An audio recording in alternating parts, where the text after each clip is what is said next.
¿Qué tal, jóvenes? Esta unidad, unidad 2, estamos iniciando con este video que está enfocado a definir los tipos y fuentes de datos que vamos a estar contextualizando para pues ya tener un panorama más completo de cómo se integra esto en el Big Data, en todo lo que hemos ido viendo en las clases anteriores. Esta ya es el inicio de la unidad 2, es preparación de datos, en este específicamente tipos y fuentes de datos. Ya habíamos tocado un poquito los temas, ahora vamos a ver un poquito más a fondo cada una de estas fuentes de datos en sí. Hablamos en primera instancia de las fuentes biométricas. En ese sentido, pues iniciamos definiendo qué es una fuente biométrica. Nos dice textualmente que son todas aquellas líneas que conforman tu huella dactilar, tu iris, las fracciones de tu rostro, tu tono de voz, tu firma y en concreto tu ADN. Son características que te hacen especial porque ninguna otra persona los tiene y es información valiosa. Recordemos el concepto de valor que le otorgan a la información, ¿no? Valor genera valor. La idea del Big Data es encontrar en el cúmulo de datos este concepto, ¿no? O este valor, ¿no? Dice, ¿por qué los datos biométricos son considerados como datos sensibles? Aquí nos da la definición, nos dice que porque son información muy valiosa para diversas personas inescrupulosas. Nosotros, como les comenté, pues a veces damos nuestra información sin nuestro propio consentimiento, o muchas veces, ¿no? Vamos a hacer este ejemplo, nosotros damos nuestra huella dactilar al momento que vamos a sacar nuestro INE o nuestro IFE o cuando vamos a sacar un pasaporte. Pero pues si le hacemos un análisis previo, el gobierno tiene nuestra huella desde el momento que nacemos. Al momento de registrarnos, pues nos ponen nuestras huellas, inclusive la huella de nuestro pie.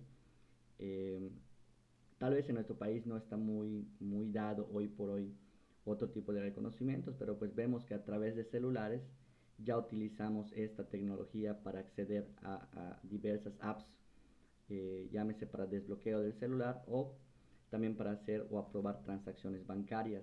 Entonces vemos por ahí que pues ya están utilizando esta tecnología. Te dice, probablemente dirás que esto no te podría afectar, sin embargo, el spam, el phishing han aumentado hasta un 6000% según un reciente estudio de IBM X-Force. Ahí vemos que, pues derivado de nuestros datos biométricos, si los tenemos almacenados en algún lugar, a final de cuentas es una contraseña, es una clave de acceso que pues si bien alguna persona los obtiene, nosotros, por ejemplo, instalamos un juego en nuestro celular. Es una app que teóricamente es una aplicación segura. Eh, pues esta aplicación pues puede tener un trasfondo, ¿no? Escanear nuestro dispositivo y encontrar ese tipo de fuentes o de datos biométricos y enviarlos. Inclusive muchos celulares a través de su cámara tiene otro tipo de datos pues biométricos que puede ir pues recopilando, ¿no? Aquí tenemos la primera, pues nos habla específicamente de la huella dactilar. Como mencionamos, pues esta huella pues es prácticamente única en el mundo y la hemos visto en muchas películas del cine que pues esta huella la utilizan para diversos fines, ¿no? Inclusive en una escena de crimen, pues andan buscando huellas dactilares porque pues lo asocia directamente hacia individuos, ¿no? Nos dice textualmente, sin duda es uno de los datos biométricos más utilizados y solicitados.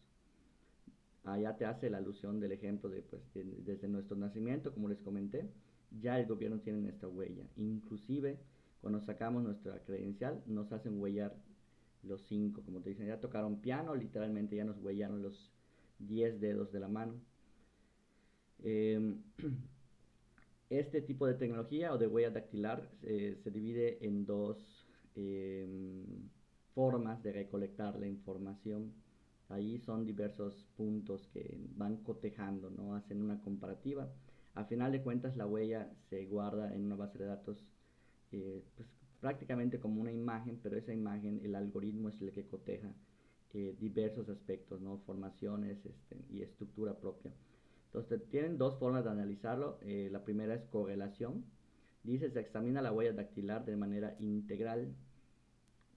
Ahí pues prácticamente hay huellas, en el caso propio de la mía, pues tiene una cortada que la atraviesa, pero esa cortada forma parte de la correlación o de la integridad de mi huella. Cada huella propiamente, como mencionamos, pues es única en el mundo. Y la segunda forma es por medio de minucias. Se examinan ciertas formas que componen la huella dactilar o ciertas particularidades. Si vemos que tiene, por ejemplo, un arremolinamiento propiamente dicho, pues puede tener diversas, pues como dice ahí, minucias o características muy particulares que pues eso va a estar analizando el software, y si busca la comparativa, pues de ahí también determina si es o no una persona, ¿no? El segundo método de obtención de datos biométricos, vamos a hablar de reconocimiento facial. Dice, esa es la clásica manera para abrir puertas en las películas de ficción o tecnología. ¿Cómo es posible? Pues esto mediante el análisis de características biométricas de tu rostro. Aquí pues también vemos que esta tecnología ya fue adoptada y adaptada a los celulares. ¿Qué es lo que hace? Que pues la cámara teóricamente a través del software pues mide la diferencia entre el volumen, qué tan hundido, qué tan profundo está el rostro de una persona, y genera un mapa tridimensional de picos y valles que relativamente pues con una fórmula matemática va generando un mapeo de tu rostro. Pues esta es parte de cómo el algoritmo funciona, dice. Es muy poco intrusivo. Entre los principales métodos para analizar tu rostro se encuentran el fotométrico, que brinda información sobre el rostro en su totalidad. Esta primera característica, muchos hablaban de que nosotros podemos desbloquear un dispositivo poniendo una foto del individuo enfrente. Realmente, pues los dispositivos que no tienen esta tecnología de reconocimiento facial completa o robusta, pues en la antigüedad o en el inicio sí era posible, era una de las fallas que tenía, de que yo le puedo poner el rostro de la persona y pues el dispositivo se desbloquea. Entonces pues era un error, digamos, del algoritmo, como les comentábamos en el Machine Learning. Las máquinas no aprenden como aprende un ser humano, no puede diferenciar, a menos que nosotros le enseñemos cómo diferenciar. La otra parte entonces ya mete la parte geométrica, aquí le da complejidad al algoritmo y pues obviamente más certeza y más seguridad. Dice, analiza los rasgos faciales específicos como los ojos, la nariz, la boca, entre otros. Allá obviamente pues hay una distancia entre los ojos, un tamaño de la nariz, tiene obviamente, como menciona ahí, los aspectos geométricos que forman nuestro rostro, y que pues ellos en base a eso pues el algoritmo determina si es o no un individuo. Y en este caso pues la tercera es la mixta, combina ambas técnicas para un análisis más profundo. Obviamente ese sería un análisis un poquito más tardado, pero pues sería hasta cierto punto más exacto, ¿no? Entonces realmente, bueno, por ahí se entiende entonces qué es el reconocimiento facial y de qué manera trabaja. El tercer dato biométrico o el tercer método de obtención de datos biométricos, bueno, tenemos dos, el tercero y el cuarto, que pues van casi de la mano. El tercero dice que es el reconocimiento de iris eh, en sí. Dice que este es considerado uno de los métodos de autentificación biométricas más fiables. Al igual que nuestra huella dactilar, nuestro iris tiene una formación y una conformación única para cada ser humano. Ahí te analizan o el iris o la retina, o también hay escáneres que te analizan ambos, ¿no? Entonces ahí te dice, por ejemplo, el de retina, dice que es similar al reconocimiento del iris. El análisis de la retina es un sistema biométrico de identificación en el que se utilizan cámaras infrarrojas para escanearlas. Entonces realmente es un escaneo general que hacen ya sea del iris o de la retina, y de ahí determinan los patrones con el mismo algoritmo o un algoritmo muy similar al que hacen en la huella dactilar. Estos pues son los eh, datos biométricos como que más comunes, ¿no? Más conocidos. Ahora vamos a pasar a dos que no son tan comunes. El reconocimiento vascular. Este sistema biométrico nos permite obtener la información de la distribución de los vasos capilares o vasculares que tenemos debajo de nuestra piel. Aquí nos ponen el ejemplo, dice, ¿alguna vez has iluminado la palma de tu mano? ¿Quién ha puesto un foco debajo de su dedo y ve que pues pues técnicamente se transparenta y podemos ver pues la sangre circulando, y si la luz es muy intensa podemos ver cómo están nuestras venas o cómo están nuestros vasos vasculares. Entonces esa distribución pues es única también en cada ser humano, y hoy por hoy pues existe un método de lectura. Pues ahí tienen un ejemplo en una imagen de cómo este método lleva a cabo ese escaneo, ¿no? El otro es el reconocimiento de firma, también es un dato biométrico, ya que nuestra firma pues prácticamente es única. Si alguna persona la puede simular, pues bueno, ahí es donde entra el ojo crítico en evaluar si una firma fue hecha o no por otra persona. Pero ya por medio de un algoritmo sería más la precisión. Aquí te dice, sin duda es un sistema biométrico de identificación más utilizado en el mundo como método de autentificación. A través de ese procedimiento se examina la firma en dos métodos: cotejo simple, que es la similidad entre dos firmas, y prueba dinámica, que es el análisis de la forma y la velocidad. Um, por ahí hay un estudio que se llama grafología, que también permite el análisis concreto de una firma. Y la firma, pues podemos analizar datos como la presión del bolígrafo, el acabado, la velocidad. Hay diversos parámetros que se pueden ir midiendo para verificar si una firma fue hecha por la persona correcta o la persona a la cual debería pertenecer. Esto inclusive los bancos hoy ya lo manejan a través de una firma electrónica. Es otro método de autentificación biométrica que pues ya está implementado en el mercado, ¿no? El menos importante, pero tal vez el más utilizado hoy en día, es el método de autentificación por voz, en donde reconoce nuestro timbre, reconoce nuestro tono, que son, digamos, parámetros que pues complementan nuestra voz. Eh, Allá te ponen de ejemplo a Siri. De hecho, brinqué uno que es el reconocimiento de escritura, que va de la mano con el anterior, que es el reconocimiento de la firma. El reconocimiento de escritura, muchos hemos utilizado tal vez el escáner nos trae, bueno, la mayoría de los escáneres actuales nos trae esta tecnología que es el OCR, o en español sería reconocimiento óptico de caracteres, en donde el escáner pues propiamente escanea el documento y el software interpreta lo que se escaneó. Por ejemplo, yo tengo una hoja de texto que no quiero teclear, no quiero evitarme la fatiga de teclear esta hoja, pues la escaneo mediante ese sistema OCR y automáticamente me genera un documento de Word editable. Ahí vemos que está utilizando la tecnología de inteligencia artificial aplicada a un escáner, y pues tenemos este algoritmo que es el de OCR, y pues tenemos un resultado, ¿no? Allá pues, estamos optimizando tiempo. Regresando al reconocimiento de voz, pues ya vimos y ya tocamos ese tema de cómo pues por medio de nuestra voz identifica los patrones que conforman a esta y pues ejecuta ciertos comandos, ¿no? Ahí tenemos el ejemplo, como les dije, de Cortana, de Siri u otros asistentes virtuales que existen hoy en el mercado. Y el 9, que es un sistema biométrico, que por ahí este, pues es un poquito de cuidado, ¿no? Ahí te hablan del reconocimiento de escritura en el teclado. Nos pueden identificar por nuestra forma de escribir. ¿Qué tan rápido tecleamos? ¿Cómo tecleamos? ¿Con qué dureza presionamos las teclas? Eh, Eso pues obviamente, imagínense que todo el día estamos con nuestro celular y todo el día estamos mandando textos, todo el día estamos escribiéndole a alguien, todo el día estamos buscando cosas. Entonces nosotros ya tenemos generado un perfil que Google tiene guardado relativamente, en donde solamente con nuestro hábito de tecleo pueden identificar a una persona. Ahí te dice, todos tecleamos diferente, uno más lento, uno más fuerte.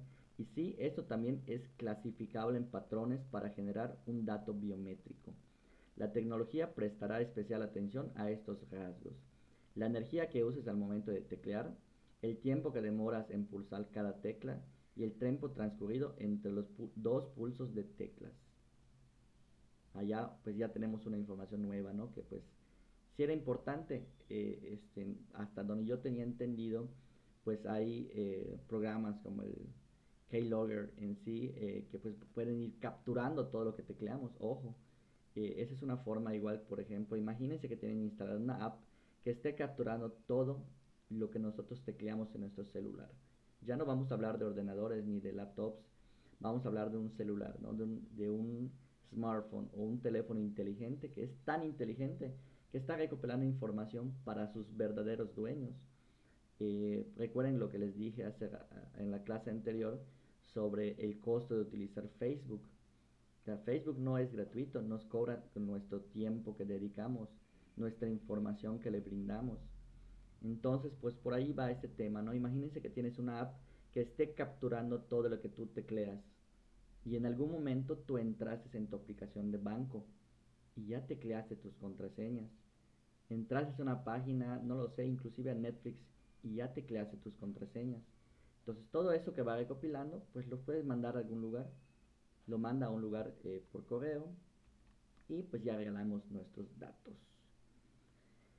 Bueno, hasta ahí es la generación de datos o la obtención de datos mediante dispositivos biométricos, ¿no? Ahora vamos a pasar a la otra. Esos conceptos lo hablamos en el video anterior y ya estamos entrando un poquito más a detalle en estos. Ahora vamos a hablar de los datos generados por medio de la comunicación M2M o máquina a máquina. Dice textualmente, la comunicación machine to machine o M2M describe el intercambio de información automatizado entre terminales sin intervención humana.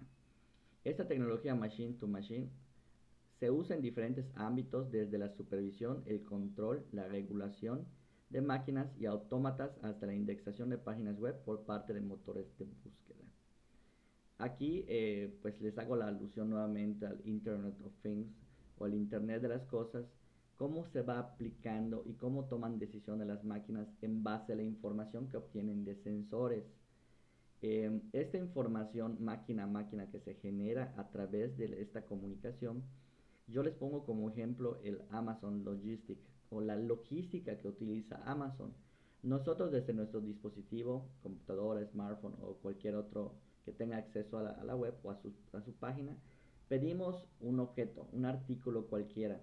Ese artículo no va una persona al almacén, lo saca, lo empaca y ve el destino, no, todo esto ya está automatizado.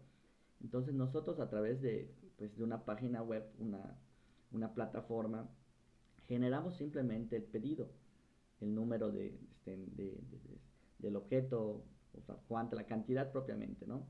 Vemos el pago, se realiza la transacción, ahí pues la transacción ya es una comunicación máquina a máquina.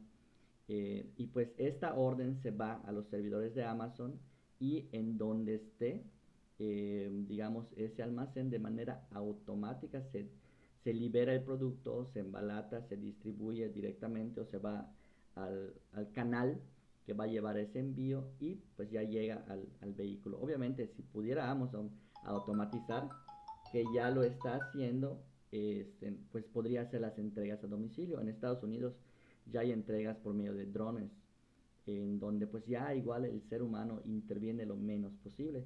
Al menos en México todavía la logística se hace de esta manera, pero la entrega pues sí la hace una persona, ¿no? Pero ahí vemos que todo este proceso, desde nuestro pedido hasta nuestra entrega, pues hay una serie de comunicaciones entre las máquinas. Y toda esa información o esa transacción que se genera, pues también es información útil, ¿no? El segundo de este tipo de datos o de fuentes de datos, pues ya hablamos también un poquito de datos transaccionales. Aquí en lo particular nos dice que estos datos incluyen toda la información que se captura en los sistemas para reflejar transacciones como órdenes de compra, recibos, órdenes de servicio, etcétera. Eh, Te dice que estas fuentes de datos son datos operativos. La finalidad de estos datos es procesarlos y se emplean para controlar y ejecutar tareas fundamentales de negocio. Vamos a decirlo prácticamente para no estar rebuscando la definición. Todas las transacciones que hacemos, inclusive esa compra que hacemos, pues está involucrado por ahí una transacción entre bancos, ¿no? Eh, pues toda esa información que se va generando, pues también es una clasificación, ¿no? Que pues se determinan datos transaccionales. Aquí te dice una de las características que deberían tener para ser considerados datos transaccionales. Dice que son inserciones y actualizaciones optimizadas. Dice, este tipo de datos son optimizados para intersecciones cortas y rápidas y en tiempo real. Ya vimos que pues al momento de realizar una transferencia, nuestro banco o te aprueba o te rechaza esa transacción, pero tiene que ser en tiempo real. Eso sí es algo importante como una característica de ese tipo de información, ¿no? Después de hablar tipos de eh, pues fuentes de datos, de dónde obtenemos los datos, pues también tocamos el tema de la clasificación o cómo están ordenados propiamente. Entonces aquí entramos tipos de datos en análisis de datos. Los primeros pues ya habíamos hablado un poquito de los datos estructurados. Nos dice textualmente que esta clasificación o los datos estructurados, esta información se suele encontrar en la mayoría de veces en base de datos. Son archivos de tipo texto que suelen mostrar filas y columnas con títulos. Son datos que pueden ser ordenados y procesados fácilmente por cualquier herramienta de minería de datos. Ahí nos ponen de ejemplo un archivero, ¿no? Entonces ya habíamos mencionado que pues el esquema de datos estructurados pues tiene una distribución, un tamaño, tiene ciertas normativas que cumple para ser considerada una base de datos y hasta cierto punto pues de ahí nos va a facilitar la estandarización de esta base de datos. Pero pues bueno, el concepto no está tan complejo, ¿no? El segundo nos habla del 80% de los datos, ahí volvemos a tener el número. El 80% de los datos que se generan son datos no estructurados. Y ahí nos pone del lado derecho algunos ejemplos de este tipo de información. Nos dice que los correos electrónicos son datos no estructurados. Porque realmente pues nosotros tenemos un gestor de correos o tenemos nuestro archivo, pero pues los correos tenemos de diversas índoles, a menos que nosotros tenemos la tarea de ir estructurándolo mediante categorías, mediante origen o fuentes de origen, pues bueno, le vamos dando cierta estructura. Eh, Tenemos también como ejemplo de datos no estructurados, archivos de procesadores de textos, archivos PDF, hojas de cálculo, imágenes digitales, video, audio, publicación en medios sociales. Estamos hablando de video, audio en sí, como el archivo como tal, no solo el contenido. Recuerden que el archivo está integrado y por ahí hay algunos métodos en donde podemos meter archivos, por ejemplo, no sé, un archivo batch dentro de una imagen, dentro de un archivo JPG. Podemos meter inclusive un ejecutable dentro de un archivo JPG, que al abrir mi imagen yo ya estoy ejecutando el archivo. Entonces por ahí hay mucha información que se puede ir pues consultando, ¿no? Pero bueno, a final de cuentas nos están hablando de datos estructurados y no estructurados. El video, pues tenemos una serie de bits que conforman pues el video como tal, la secuencia. Entonces, pues bueno, ¿qué tanta información podemos obtener de ahí?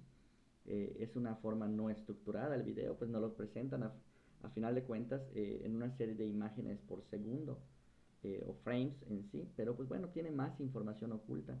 De ahí pues también tomamos en cuenta los famosos metadatos y pues datos que pues forman parte del archivo, pero pues para el usuario común no son tan visibles. Y por último vamos a definir dos conceptos. Ya vimos que tenemos diversos orígenes de datos, de qué manera se pueden pues guardar. Realmente tocamos un tema o un concepto del data warehouse, que también ahí tienen ustedes la información de cómo está estructurado un data warehouse. A final de cuentas es como un sistema gestor, es como nuestro archivo, y hemos visto muchos centros de datos. Pues podemos utilizar las imágenes de grandes compañías que tienen esos servidores, ¿no? Esos servidores de datos dedicados, ¿no? ¿Qué es lo que tenemos que hacer cuando lleguemos en eso? Pues vamos a ver de qué manera están integrados, qué forma, por ejemplo, digamos, los parámetros estandarizados para tener redundancia y otros conceptos que pues vamos a tocar más adelante. Eh, para finalizar este video, pues vamos a hablar también, ya tenemos las fuentes de datos, ya tenemos la clasificación y vamos a ver qué tipo de datos podemos tener. Aquí nos habla de dos características, ¿no? Los datos pueden ser cuantitativos y pueden ser cualitativos. La definición, pues ustedes han llevado pues, matemáticas toda la vida, entonces tenemos ese concepto, debemos tener un poco más claro. Nos dice que los cualitativos son aquellos que pues no tienen un valor numérico, pero pues sí es un dato pues real, ¿no? Es un dato que se puede hasta cierto punto pues guardar, no tanto medir, pero pues sí se puede almacenar y comparar, ¿no? Dice, los cualitativos son aquellos en los que los resultados posibles no son valores numéricos, por ejemplo, el color de tu pelo, el tipo de ropa preferida, el lugar de veraneo, etcétera. O sea, cualquier dato que no sea numérico va a ser un dato cualitativo y un dato cuantitativo va a ser un dato medible de manera numérica, pero los datos cuantitativos también se clasifican en dos, que son los cuantitativos discretos y los cuantitativos continuos. Los discretos aquí nos dice textualmente, cuando se toman valores aislados, por ejemplo, el número de amigos de tu pandilla, número de veces que vas al cine al mes, número de coches que tiene tu familia. Entonces resumimos en sí que los cuantitativos son aquellos datos que se pueden medir de manera numérica. Se clasifican en los cuantitativos discretos, que son propiamente números enteros, y los cuantitativos continuos, que son números pues ya no enteros, números decimales propiamente. Eh, la definición textual nos dice cuando entre dos valores cualesquiera puede haber valores intermedios, es decir, se toman todos los valores de un determinado intervalo, por ejemplo, peso de la persona, nivel sobre el mar en el que se encuentra tu ciudad, medida del perímetro torácico, etcétera, etcétera.